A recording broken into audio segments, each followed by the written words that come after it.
Roger Grannis has improved sales training and sales results at companies like GE, Synchrony, Underwriters Laboratories, NIIT, and Wells Fargo. He is an expert in sales communications. Prior to forming Grannis Group in 2004, he worked at Gartner for 17 years, helping grow revenues from 22 million to 850 million by building Gartner Sales University. He also hosted the podcast Talking Technology and emceed conferences with business leaders such as Steve Ballmer, then CEO of Microsoft. Roger is the president-elect of the National Speakers Association New England chapter. He is a family man and loves the outdoors. Roger and his son have backpacked more than 1,000 miles together. Please welcome Roger Grannis. David, thank you. And again, just a shout out to you, David, for all the logistics help tonight and getting everything set up, and to Nancy Cattle for making this possible. It was great to connect with both of you. You are true professionals. And as we salespeople would say, you are rock stars. All righty. So one thing I'm super passionate about is I hate wasting people's time. So I have synthesized the best of the best information I've got. I hope it's relevant. If ever you've got a question or I'm going too deep into something or you want to go a little bit deeper, let's make this a team sport here, and please keep me on track, jump in, let's help you get what you want. And by the way, I asked David ahead of time if he knew the company Gartner. He said, vaguely familiar. So in case you haven't heard of the company Gartner where I worked, it started out as a technology research company in the early 80s. They took the Wall Street model of the research, like research reports from Wall Street, and instead of making stock recommendations, buy, sell, hold, they took that advice and applied it to businesses, in particular, the IT, information technology departments. IT departments, CIOs, chief information officers, have to make multi-million-dollar decisions. They've got huge job pressure, security risks. They don't want to have their name on the front page of the Wall Street Journal having had a security breach, even though it happens. So they turn to companies like Gartner to give them solid advice and make recommendations so they're not alone. It's sort of a very high-end consumer reports. Gartner now has moved out. In addition to the technology space, they're in sales, marketing, pretty much anything a business does, they're providing research and advice. I think they're now well over the $1 billion mark, but it was a fun ride for sure for me from the late 80s into the early 2000s. So I could bore you all night with fun stories, but that's not why we're here. All right, let's move on. So why are we here? I just want to give you a little bit of background, a little bit of peek behind the curtain. Who is that generic looking Roger Grannis? Surely there's a story there. He looks kind of boring. Well, there are many stories. So here's the deal. I grew up in the San Francisco suburbs, a city called San Mateo on the peninsula, right on the way to San Francisco Airport as you're flying in. I had very conservative parents. I've got a really creative streak, a desire to write, perform, although I am kind of quiet a lot of the time. And so that urge to be creative was kind of squelched in my youth. I went to school in Oregon, went to the school my parents wanted me to go to. So I checked the box as far as I was concerned. And then I went into radio. I moved back to San Francisco. I went and took some graduate classes in theater at San Francisco State. I did some theater around the Bay Area, tried some comedy, some writing. After about a year, my mom said, no, you're not doing this. You, my friend, my son, you're getting a real job and you're going into sales. So I was pretty ticked off, as you can imagine. I hope you're not doing this to your kids. But so I channeled that creativity and kind of anger, if you will, and I got revved up, and I ended up loving sales, and I did pretty darn well. So the first company I worked for was a company called Osborne in the early 80s as the personal computing revolution was taking off. Adam Osborne made the first portable computer, and he did really well. And then after 2 years, went out of business. I actually worked for him at his first company, which was Osborne. It was a publishing company in Berkeley. People in Berkeley, the writers were as crazy and creative as those wild theater people. So it was a nice transition to the real world. So to sell the books, we needed to learn what the books were about. So the authors of the book would come in the fall and the spring and talk for an hour each on the books. Really all we needed was one sentence to pitch the book over the phone and in person to the bookstores and the computer stores and be on our way. But the authors insisted on doing these huge brain dumps. So that was observation number one. Then I moved to Connecticut. I got married, married somebody from Connecticut, moved here, went to work for Gartner, this technology research company. So here's the common theme: information about technology, computer books, and now research, analysis, and advice about technology. And the same thing happened during the product training sessions. These people, the Gartner experts, we call them analysts, they were really smart. And man, they knew a lot of stuff. And boy, they couldn't wait to share it with us salespeople. So the way we did product training was then, there was no formal sales training department. These analysts for 3 days, 10 in a row, would just lecture us with all of this technology content that A, we didn't need to know, and B, we did not understand. So I noticed this, and now throughout my career, I've noticed this with product training. Here's what I've seen. Here's the problem. Information dump, one way via lecture, typically prepared at the last minute. They bring in another PowerPoint deck or bring in the book and kind of read it to us. It's slanted toward the wrong audience. We'll explain that a little bit later. And it's a one and done. They just come in, do a dump, you're trained, go sell, good luck. That's what I noticed. Here's how we felt as salespeople. Something's burning, and I think it's my brain. So let's see if you have observed this issue at all. We're going to go to question number 1. There's the poll. So here's the question. In my career, have I observed product managers or subject matter experts deliver product training to salespeople in this fashion? If you could quickly make note on that. Look at this. Wow. This is always that moment in the presentation where you go, oh my gosh, have I got the right topic or not? And by golly, yes, we do. So 76% of you said you observe this quite often, 24% on occasion. So basically everyone has seen it some or all the time. Thank you. Whew. All right, so we're going to move that poll out of the way. Oh, I see I can move it myself. How about that? Great. So you're in the right place.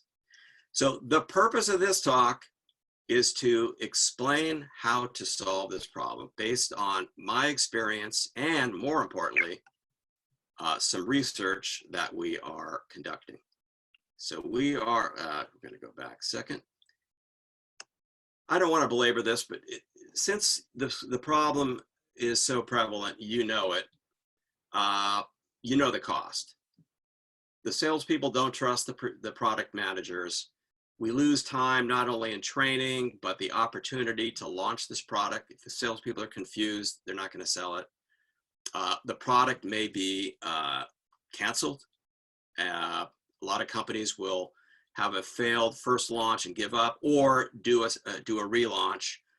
So we lose the revenue or delayed revenue. And then there's a huge competitive advantage. If you've got the best new product in this new space and there's a fumble, a delay in launching that window of competitive advantage that you had it's gone, because a competitor is going to come in and have a similar product very soon. So I complained about this poor sales training when I was at Gartner. They said, great, Roger, you're creative. I actually taught sales at night in San Francisco. They said, you are now in charge of sales training. So I put a lot of things in place, influenced heavily by Xerox, which in the 80s and 70s was considered the premier sales organization. We had a lot of Xerox folks. I went down to the Xerox training facility, I think it was in Virginia, studied and put in place a lot of things. And so then I went out on my own, and that's what I help companies do. Not only product training, which I love, but anything to help salespeople be more productive, especially around selling skills, presentations, communications, those kind of things. We help salespeople speak well and sell more, bringing all of that creativity that I can no longer keep bottled up. So a couple of years ago, actually about 18 months ago, some friends of mine who had left Gartner and started their own company in a similar space, they did really well. Serious decisions. They just sold it to Forrester Research, if you know these people. Anyway, they said, Raj, you really know sales communications, and I know you know what to do, but you don't have any data to back up what your claims are. You're presenting these ideas, and I know they're right, but you'd be a lot better off if you had some data to back up what you're saying, and you might even learn some things that you don't already know. So I said, that's a great idea. I'm going to hire the University of Northern Colorado and their social research lab to help me design and execute on this study. So we're almost done with that. If you've got a sales team or you've got a strong sales background or have observed and been around salespeople and would like to take the survey, we need 20 more to hit our target. And I would love you to do that or send it out to your colleagues at work. So please, and I'll give you my contact info at the end. So the purpose is to really ask the question, how do salespeople learn? Here are the results. So we've talked to 230 so far, people in and around sales, including learning and development professionals like us, sales leaders, business leaders. We're close to finishing 20 interviews, extensive in-depth phone interviews with people in the same category.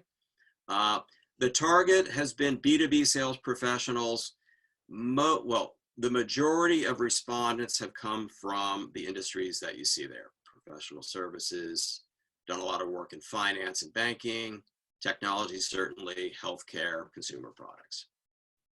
And the company sizes are all ranges. I was surprised how it skewed a little more toward the small and the large companies, but certainly I think we're well represented across the board. So we're not just dealing with startups. We're not just dealing with the GEs and the Pepsis. It's across the board. By the way, when I mentioned product training, the word product is going to refer to selling services and solutions. We're not limited to a widget, hard, clicker, what have you. And the lessons of the product training will apply also to sales training and skill training. All right, enough of the rambling. The survey is still in the field. We welcome you to take the survey. But the reason we're not sending the whole presentation is Colorado said we don't want different sets of data floating around. So please just keep those in-house. The full set will be available in June. You're welcome to the report. Happy to send it to you then, and shoot me an email at the end of this. Here was a big shocker, maybe not shocking to you after the survey we just did, but the first question was, I've tried to find out, is this a real problem? Are products really not successful? And by golly, look at this. We asked people what percent of new products are successful. Only 1% of the respondents said they're successful almost all the time. If we do a quick summary of this, almost 60% said products, I'm sorry, yeah, 60, half of our respondents said 60% of the time products don't work. They're not successful. So it's a big problem. I asked the question, what prevents new products from being successful? The number one answer, there's no customer need. How is that possible? We've spent lots of money and time developing a product, and when we launch it, we find out there's no customer need. So we're here to talk about sales training, and I know there are a number of reasons that no customer need is not directly linked to sales training, but let's see how it is. Based on my experience in the phone interviews, here's what I've observed and found out. Product managers work in isolation. And by the way, these are well-meaning people. My father was in this type of work. They're trying to do the right thing. What we see is they're working in isolation. They become enamored with their technology, their gadgets. They're not listening to the voice of the customer. They're not including the voice of the sales folks who are day to day having direct conversations with the buyers. We don't measure the true product potential to see if it's really viable. And there's a little bit of shiny object syndrome, just, squirrels jumping around from one thing to the next. Here's the key though, what does this have to do with sales teams? What I observe and what I've learned is sales training it comes up at the end. It's not even thought of during the product development and training development. We develop the product. We say, all right, now we got to train the sales force. Bob, get out that PowerPoint. And then we just, top down, give it to the sales force. What winning organizations do is, number one is they realize, and this is a key point. If you don't know it, this is one of those woo. Salespeople like to learn from salespeople. So they really, to have a successful product training, they need to be involved up front. They need a voice at the product development table. They should be involved with the training, at least hey, Steve, what do you need to know? Is this good? What do you think? They need to be involved there. They should be part of the training, actually deliver some of the training. And where there is reinforcement, we should be hearing war stories from them. Salespeople love to learn from each other. And if they're coming in late in the process, that's going to create the risk of a failed product launch. So that's number one. What other reasons do product launches fail? Are they not successful? Business leaders have unrealistic expectations about the length of the sales cycle. Like the product leaders, they're in love. Woo! This new thing's going to save the world, going to make the number this year. And they don't realize it takes time.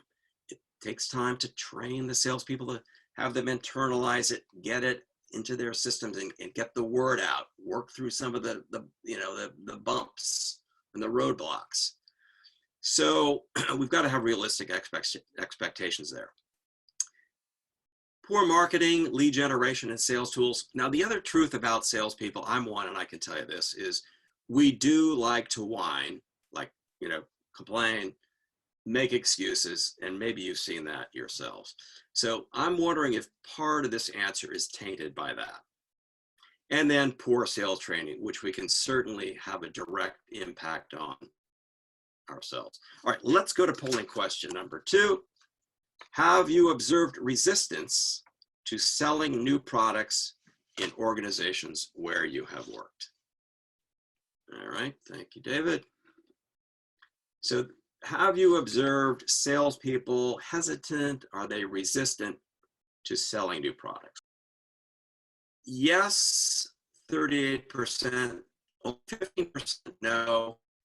So it's split between yes and sometimes, if you don't know. Thanks for being honest. Okay, so the problem is there, and it's not trivial. It's a real problem.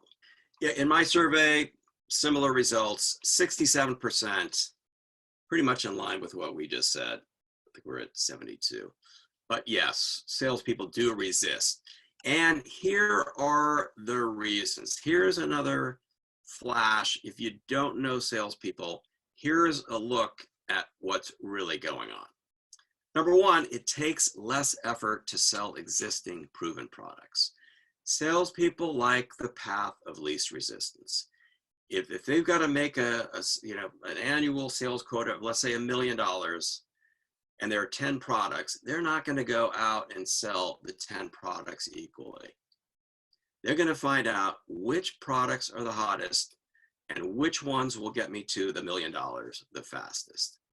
Meanwhile, 10 product managers are banging on their doors with emails, training, saying, sell mine, sell mine. So it can be a conflict and a distraction. Half the people in the survey said we don't want to risk existing customer relationships, which makes sense.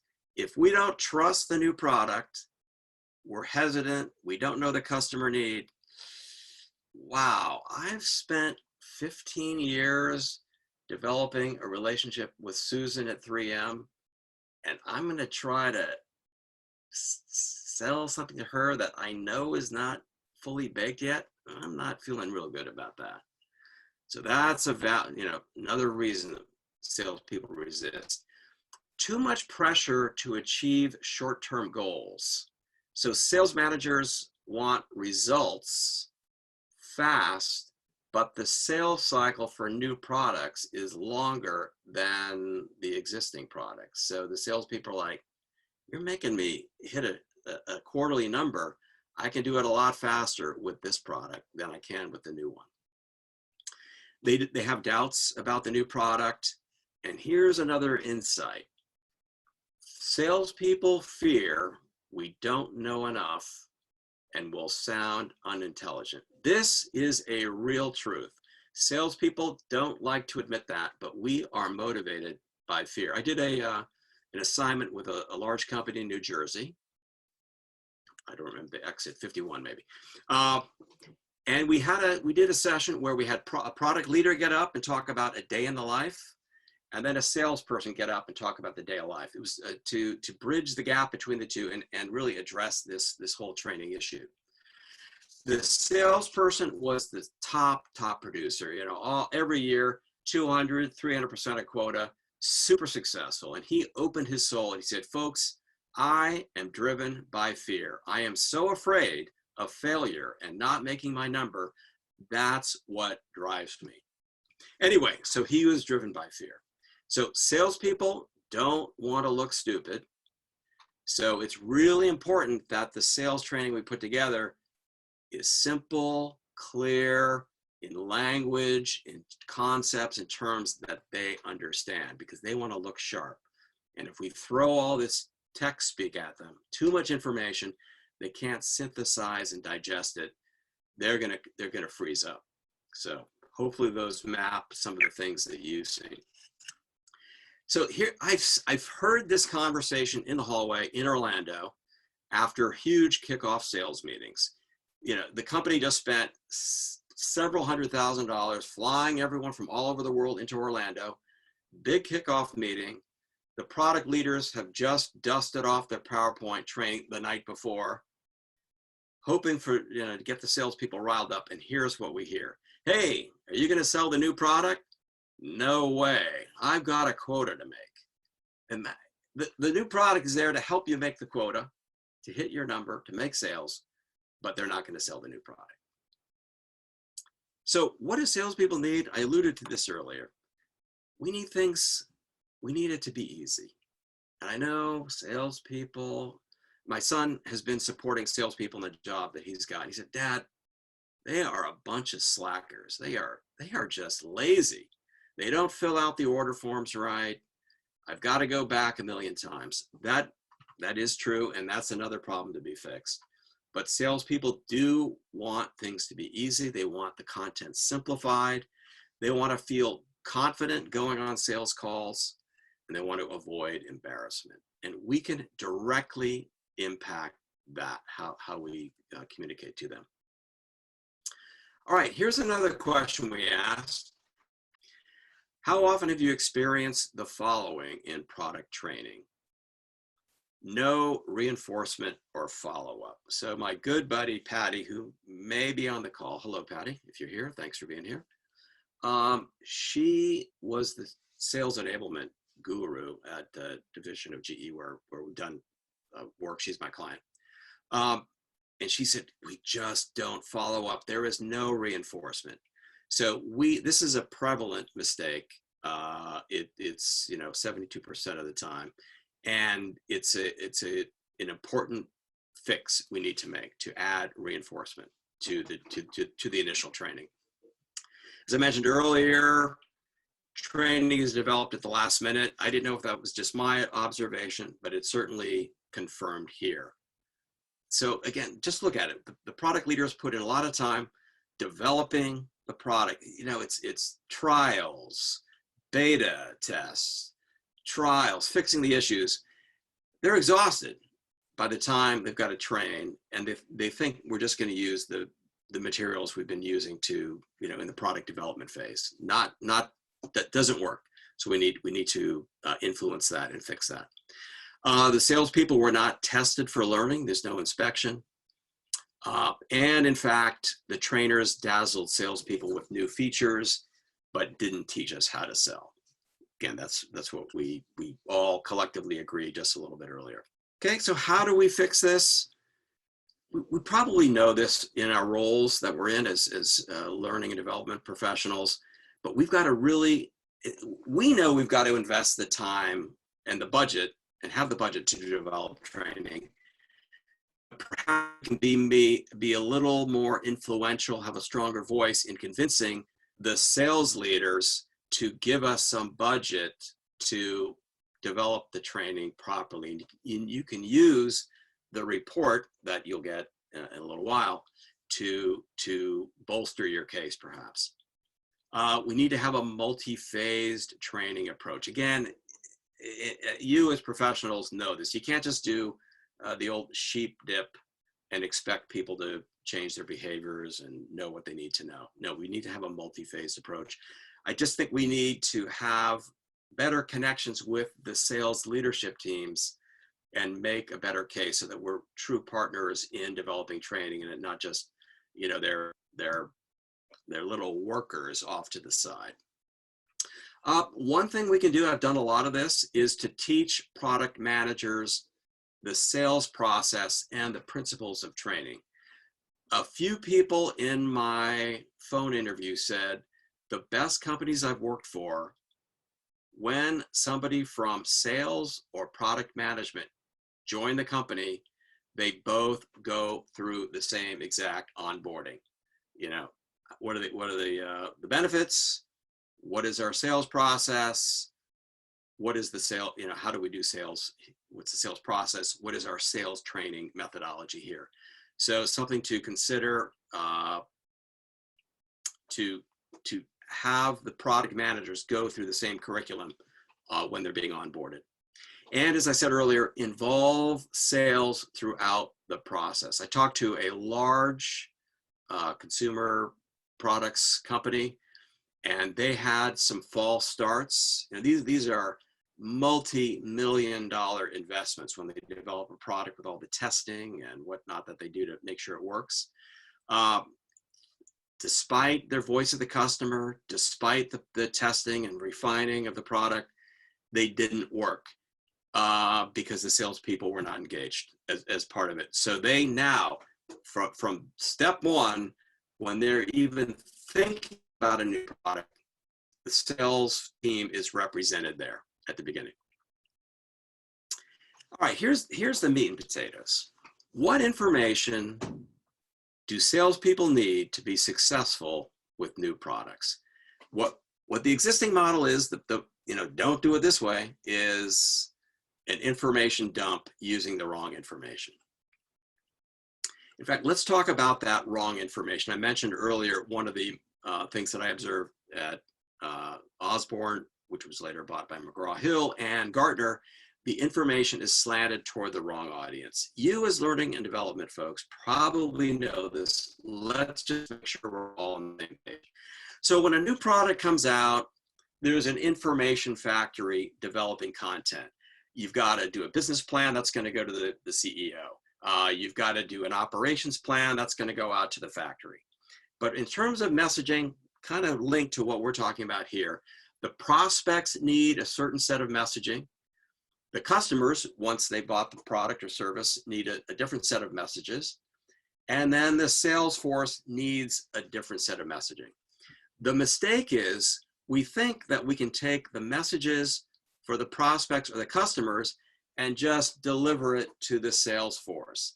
That is the biggest mistake. And it's like, gee, why is that? Let's break it down.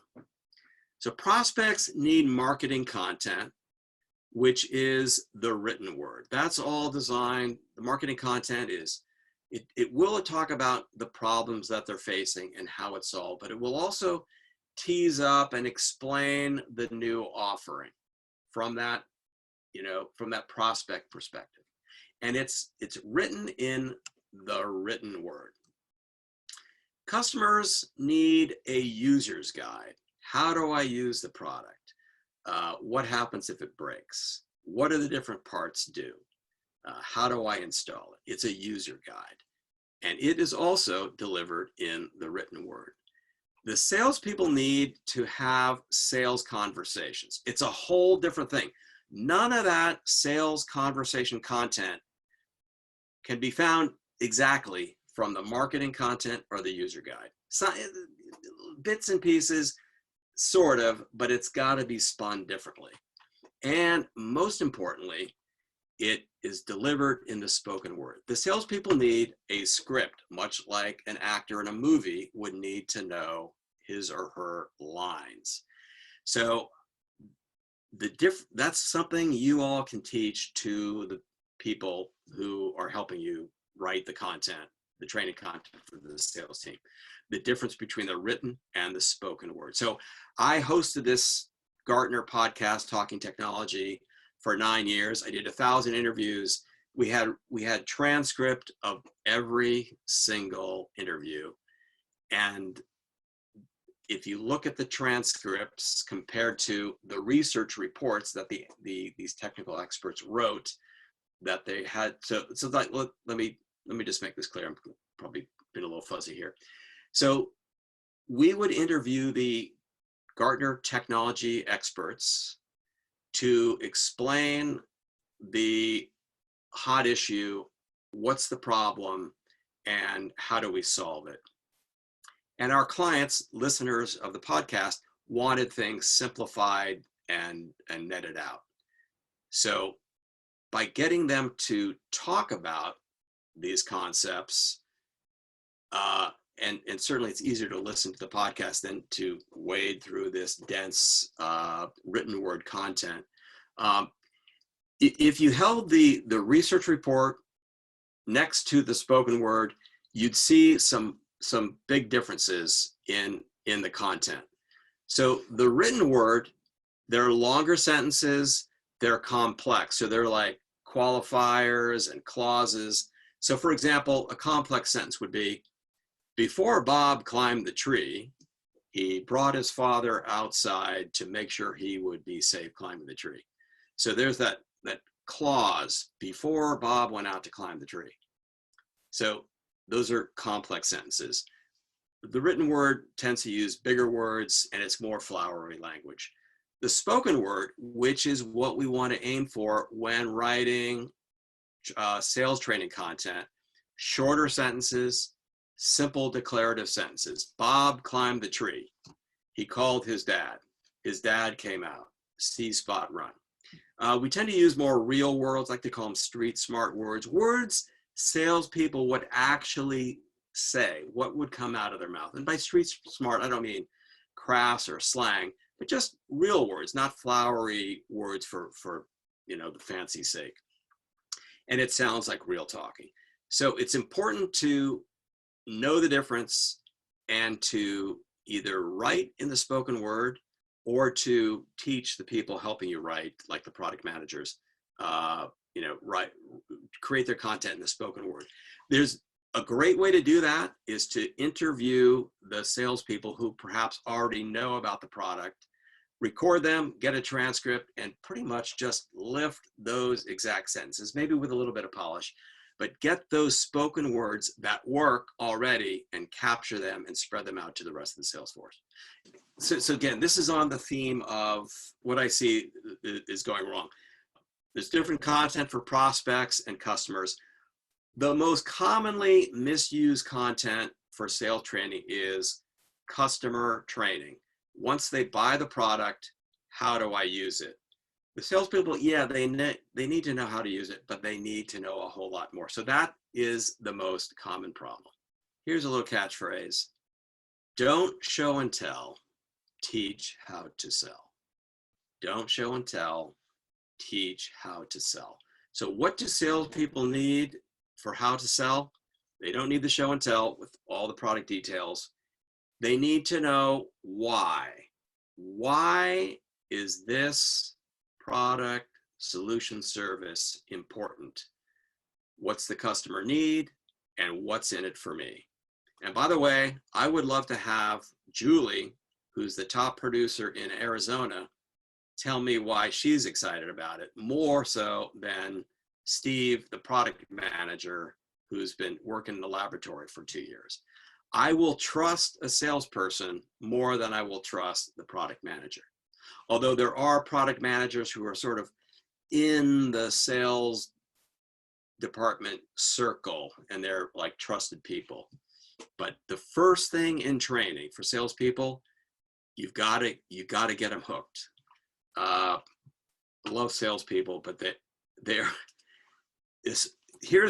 when I'm training salespeople, I assume that they're bored and don't want to be there and skeptical.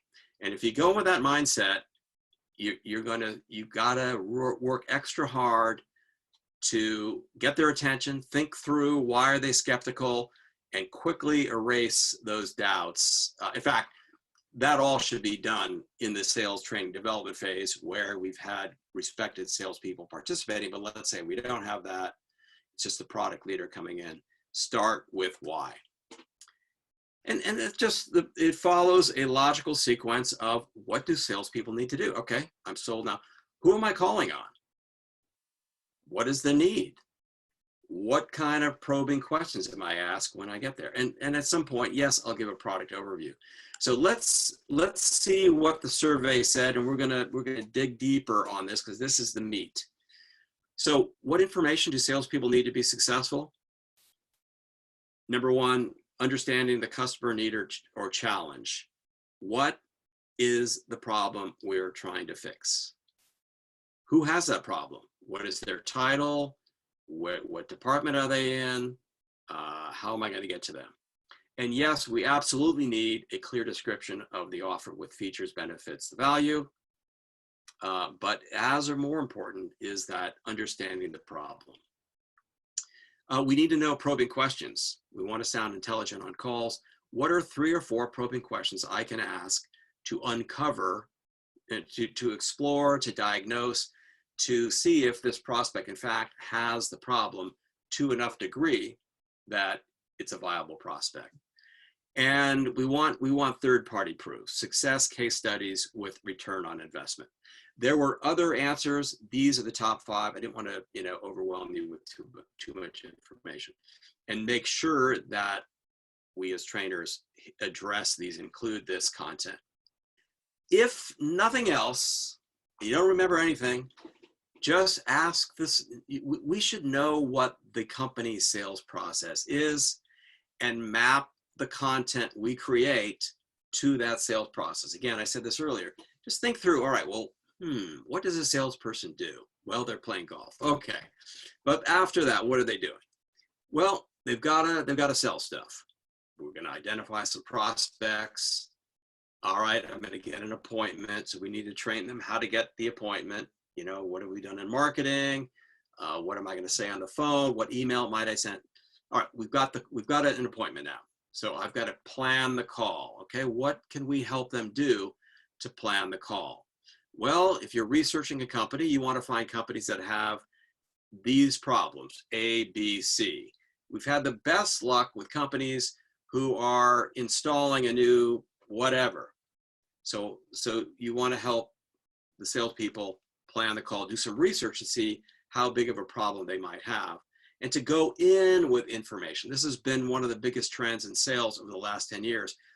Don't just go in with probing questions, go in with some intelligence. Give me a nugget or two of knowledge that I can share with the prospect so that I sound intelligent and I'm more of a peer and an advisor versus just a person diagnosing. All right, then we go through the sales process. Well, I've got to make a connection with them. I want to establish some rapport. I want to make a connection. I want to build some trust. So what things will be helpful that we can provide that will help make a connection? Maybe it's a report, maybe it's some statistics, maybe it's a case study of another company that we've helped. Make that connection. Now we're going to diagnose the problem. We're going to ask some probing questions. Interesting. Tell me more about that. Have you ever had this situation? A lot of our clients have noticed that this has been a security issue. Is that a problem with you? And so forth. So this is where the probing questions come in. Then we're going to provide some product information, presenting and proposing. So we'll need to give them the proposal. Motivation. Maybe you want to bring in a case study or a special offer, a bonus if they act this month. And then closing. How can we help them close the sale? What has worked in the past? Is there a way to create some urgency or show that the downside of not addressing this challenge quickly? Again, so I'd urge you, if you don't already know, learn your company's sales process, map your training to it. You'll get this as a follow-up. So here's the exact index for the template that we created for this company in New Jersey. We had the product leaders develop the training. So it was a 3-step process. I did a train the trainer program with them, who are salespeople.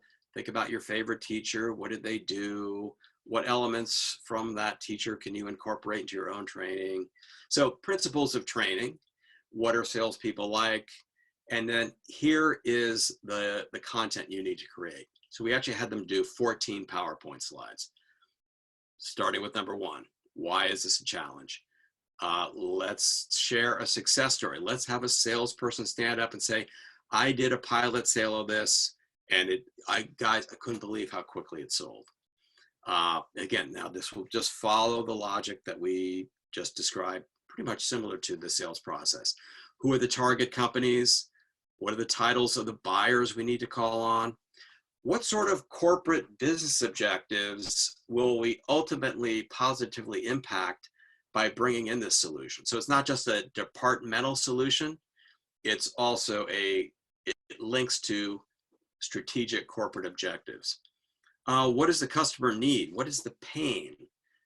One of the things salespeople do is they try to create fear, uncertainty, and doubt, FUD. Hopefully in an always needs to be in an ethical way. I just don't want us to think, oh gosh, we're tricking people. No, we want to explore areas of need and do it in a way that gets people to think, gosh, this is a problem and I do need to address it. So the questions are designed to really probe in, touch the does it hurt here? Some conversational insights. This is that intelligence I recommended that we bring in. Then the product description, case study.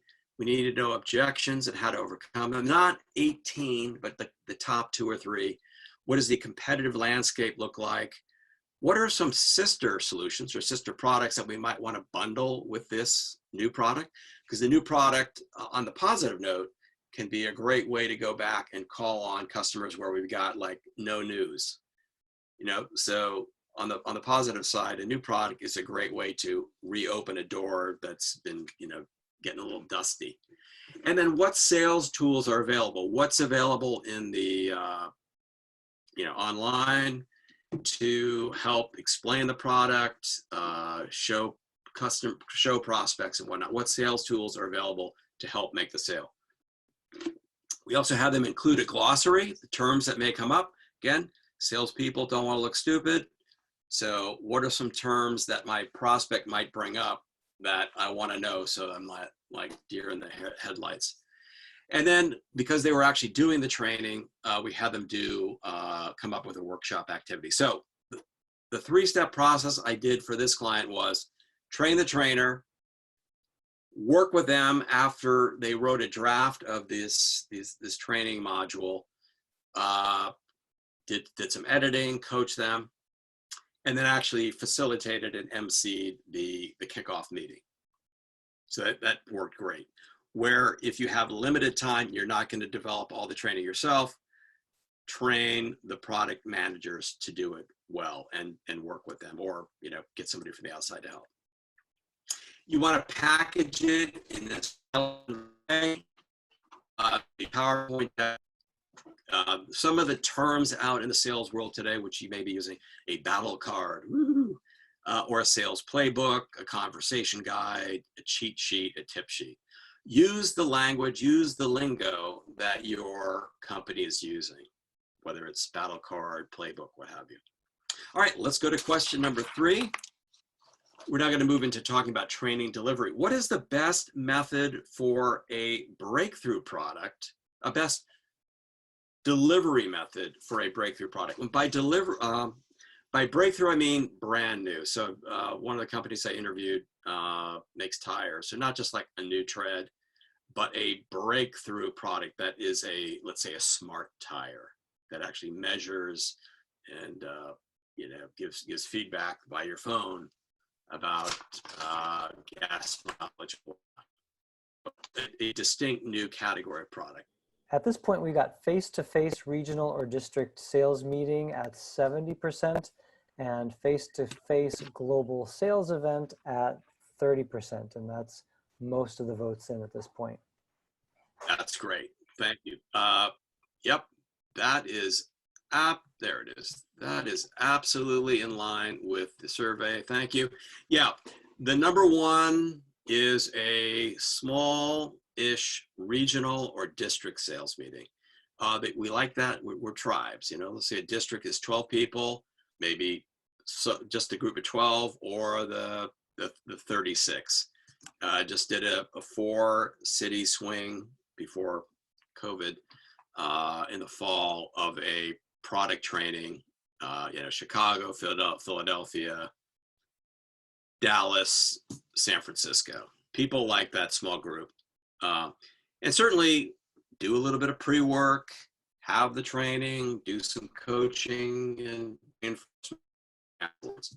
But clearly your answers were in line, so good job. That's what they like. Okay, very similar if it's an extension. So if it's a breakthrough product, 60% face-to-face, 46% if it's an extension, so just the new kind of tire. But pretty much everything in line.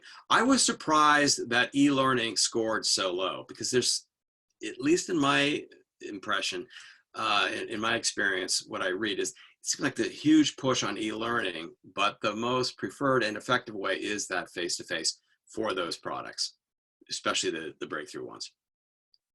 All right, how do we make content consumable? How do you make it more friendly, sales friendly? As L&D professionals, we know that training is not a one-way conversation. It's interactive. We facilitate, don't lecture. Absolutely include success stories from other sales reps. Simplify the content. We've got to put in the time. What did Bob Pike say, or somebody? For every hour of training, we've got to put in 100 hours of development. Again, you all know this. Just make sure we do it, and convince the sales leaders who don't have the patience or necessarily the budget to do this. But use these statistics in your own experience to sell them on putting in the time and the budget. Remember, salespeople have short attention spans. They want to have fun and be involved, and we trust other salespeople. Training that has worked. This is right out of your playbook. Table discussions, report outs. Give them some mock case studies to workshop at tables and then report out. Games, team competition, skits, panel discussions. One of the things salespeople really respect is, and maybe you're doing this, is when a customer comes in and talks about what it's like to be a buyer, what they like about this offering, what they don't like, how to approach me as a buyer, bring a panel of them in. And one of the salespeople that I interviewed said, yeah, it's not bad to have the customers present because then we're on better behavior as well. Incentives are operated. Certainly the cash bonus for achieving a specific revenue target. So you've got to sell 100,000. If you sell 100,000 of the new product, you get $5,000 or whatever it is. Salespeople, you know, love recognition. Nothing motivates a sales, well, nothing. One of the fastest ways and easiest ways to motivate the sales team is to publish a stack ranking of where people are selling the new product. Question coming in. What are your thoughts regarding virtual reality training as an option? Wow. So you probably know, I'm going to be honest, more about that than I do. One of the things that I've seen a lot is several companies are doing, have platforms where the sales rep will record a video of him or her giving the sales pitch or whatever it is. And there's actually artificial intelligence that will do an analysis of how effective they are based on eye contact, rate of speech, filler words, whatever the criteria are. So that's not quite what you're asking, but I think that's a great way, this recording is a great way to get a quick read on salespeople and then identify the ones who are doing it well, use those as models, and then provide coaching to those who are at the bottom of the spectrum. But just the fact that they've got to get online, be recorded, knowing their boss is probably going to watch them, gets them to practice and study the material. In terms of the virtual reality, I'll be honest, I don't know how detailed that is. Am I talking to an avatar of some sort? So shame on me. I should know about that. So cash and recognition. I've seen some reports that are saying salespeople are not, cash and isn't everything. This report here, this survey question, these answers would suggest cash is alive and well, along with recognition. In terms of follow-up training, what works best? Okay, we're hitting the hour mark. Let me just see. Why don't we, this is really the last real slide with meat. What's the best follow-up? Hearing success stories, traveling with product managers, Q&A with product leaders. All right, let's jump ahead. Key points. Don't show and tell, teach and sell. Teach how to sell. Get the salespeople involved. We want to speak their language. One final point is we want to avoid L&D or human resources speak. So you want to talk like a salesperson.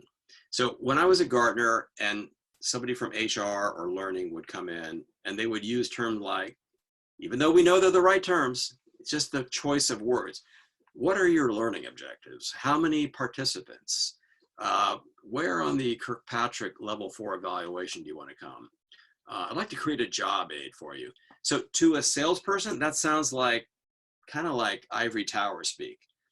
The lingo for sales would be, what's the financial target here? How many salespeople are going to be in the room? What results are you looking for? Do you have in mind a certain playbook and what should be in there? That just sounds better and resonates better to a salesperson. So I'd love to connect. If you've got a challenge or a war story, send me an email. Look, it's the time of COVID. It's the time of let's connect. Let's share some stuff. Love to connect. If you and or your salespeople want to take the survey, please send me an email. And you will get the survey results. Send me an email because they're not going to be out until June, but we'll send you a few select slides, including that 12-step slide tomorrow. If you could, help me know what worked here. what was your key takeaway in the chat? Was it just reinforcing what you already knew? Was it the 12-step? Was it the written word versus the spoken word? And while we're doing that, in the interest of time, I will go back to, okay. So again, this is a request. I know we've got families to get to. Thank you for staying with us. If you could just talk about what your key takeaway is. Thank you. And again, send me an email, roger@grannisgroup.com. And I would absolutely love to connect on LinkedIn. Again, questions, you want to just talk shop. I think we're all thirsting for a connection, me included here in the backwoods of Connecticut. Well, thank you for staying on. Thanks for being here. Again, I would love to connect, and especially if you have folks who will take the survey, we would like to get over the line to hit our 250. Roger, thank you so much again for joining us and for sharing, and thank you everybody for participating in this regional chapter event.